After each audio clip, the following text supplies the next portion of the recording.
Ezra Miller goes flying off the rails. You're looking at this going, this is going to suck. This is not going to make back its money. How do we fix this? You know how? You take out the Flash. Yeah. And you make it about Batman and make it Batman Beyond.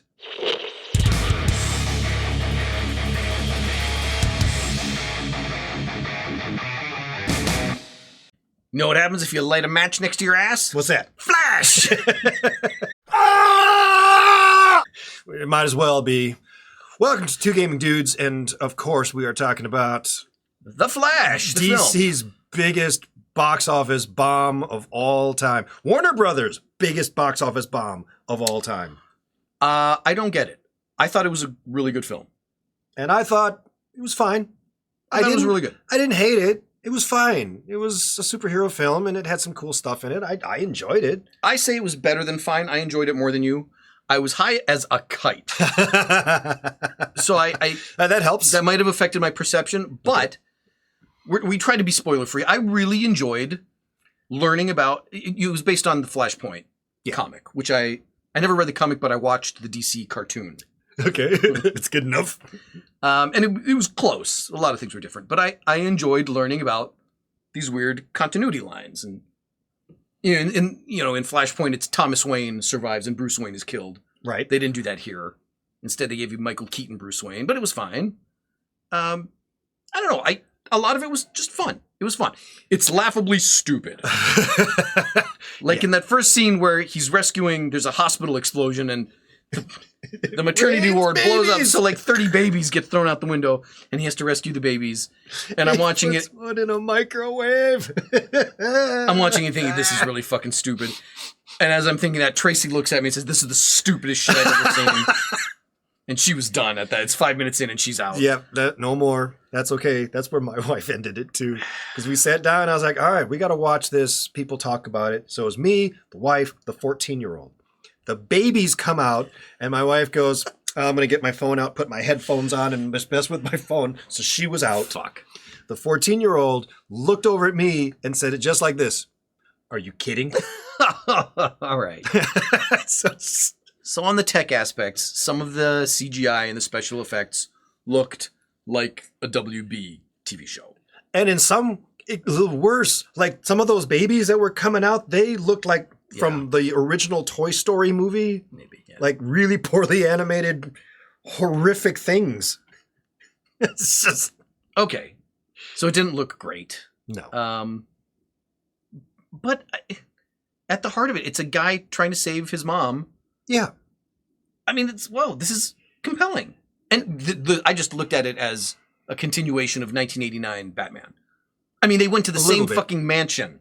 Yes. And rebuilt the same set. I'm like, yeah, fuck. Same mansion, same set. The Batwing was the Batwing. And the fucking, the score, the Danny Elfman score is playing. I'm like, you guys, bravo. So well done. I will say, very cool. Both instances of Batman, Keaton's Batman and Affleck's Batman in the beginning. Yeah. That was the best part of the movie. Yeah. It was so cool watching him be Batman and do Batman things. Yeah. It was great. Yeah, those stunts looked good. Yes. Which I guess you can put a professional stuntman in the cowl and let him cut loose and nobody will know the difference. I guess. Or because he's wearing a mask, you can do a lot of CGI and actually make it look good. I mean, those stunts looked really, really cool. Those were really good fight scenes. Yes. And I can appreciate that. It's not a brilliant film. And then if you start thinking about it even a little bit, it all comes apart. Yes. That's okay. You have to look past that sometimes. And that's not easy for me to do. But for this, it was. Maybe just because it's Michael Keaton again. I don't know. I guess. I saw that Tim Burton film in 1989 in theaters 11 times. Oh my God, really? In theaters 11 times. Really? Because it was at the Hampton. It's a $1 show. Okay, fair. So for 3 months straight, I went twice. I went Friday and Saturday. This was fun to me. I'm going to give it that. This movie was fun. I don't know if I liked this better than Black Adam, though. Really? Yeah. Wow, I am shocked to hear I know. Because it's fine. It was fun. But, man, it's dumb.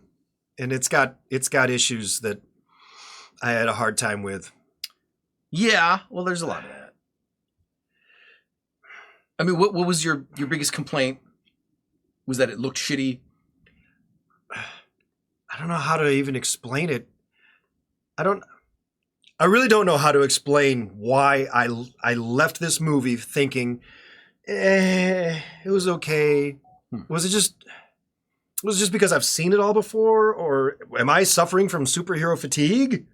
Yeah, but there was enough different that didn't bother me. Okay. There was enough difference. Into the Spider-Verse. I loved that greatly. As did I, because it was just different enough to not be a rehash of the same old shit. Yeah. This was, at its core, a superhero comic movie, but it was different enough. Not as different, because it's basically Into the Spider-Verse again. Yes. But it was different enough that, all right, it's Multiverse of Madness, all right, but it's done well. It's done better than that Doctor Strange shit. So I can look past all that and enjoy it for what it is. I personally think the ending, him being in that crazy CGI room with all the CGI goofy nonsense going on, you made it all about the multiverse. Yeah. And I don't give a shit about the multiverse. I don't care. But it what wasn't, I though. did care about was Barry and his mom. Yeah. And having to make that hard choice. But you filled it so full of CGI bullshit that I had a hard time focusing on the heart of it, which was that whole him dealing with himself and fighting, but doing they do the right bring it thing. Back. When they're in that, you're talking about where all the different realities are present. Yeah. They bring it back when it's him. He's been stuck in here for thousands of years, going over because he refuses to let go. That brought it all together. It's like, shit, this is his fucking white whale. This is his Captain Ahab moment. He has wasted thousands of years chasing this fucking dream that he can't change. He's incapable of accepting it. And look at the tragedy that it's turned him into. Yeah. That was fucking great. That was really good. I did like that. And the mom, what a great actress. Yeah. You just immediately get this maternal vibe. Beautifully cast. Great actor. I've never seen her or heard of her before. But she was great. You feel every emotion. You feel that legit mother-son tenderness in this scene. Every scene that they're together was just beautiful. That was a beautiful moment. And that's missing from these movies so often. But if you have all of that, why did this movie bomb so badly? Is it because of Ezra Miller? Because he was going through his psychotic phase? Or was that him intentionally trying to hype the movie? Like, maybe if I go crazy a month before the release, people will go see it? God, I hope not, but... I mean, he, really went off rails. He's lucky he's not in prison right now.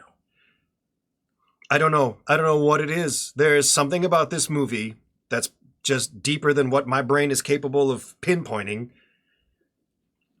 That just makes this movie feel like it's not very good. And it's not just me. The box office proves it. That it just wasn't very good. No, I'm not arguing that it's a good film. It's a ridiculous, stupid movie.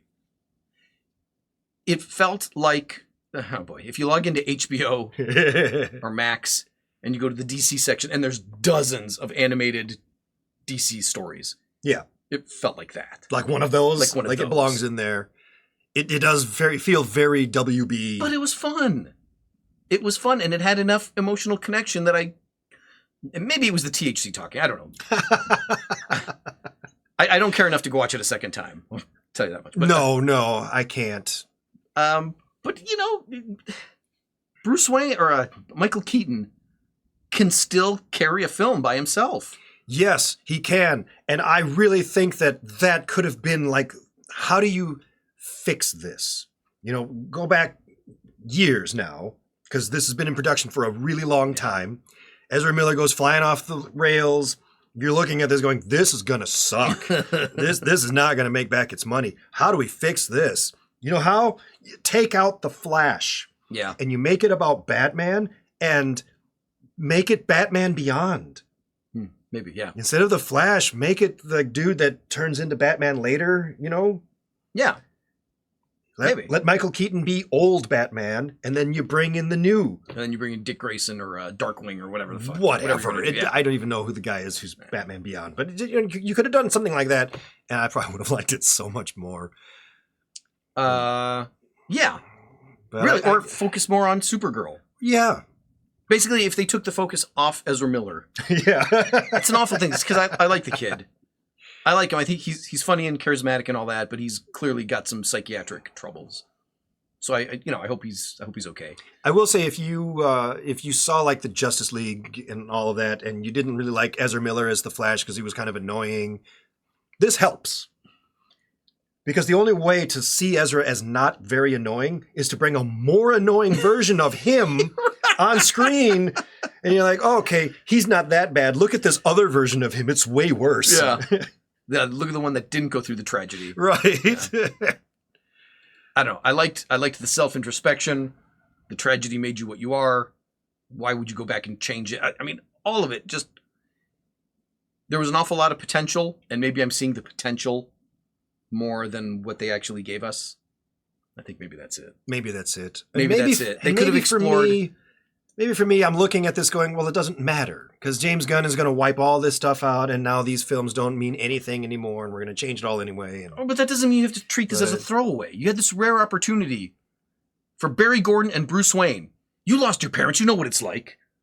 No, don't you understand? This is what created me. You're going back to take away the thing that made you you. You explored that for a second. Yeah. And they explored some of him in Dawn of Justice, where they're talking about Clark. He's not even from here. He fell in love. He held down a job. He's a better man than I've ever been. Go that way. Yes. You can hook an audience with that. Go that way. And these are good enough actors to pull it off. Instead, laser fight. Yeah. Because you start to a little bit, and then you're like, that's too deep. People are going to get bored. People won't understand. Make them shallower, please.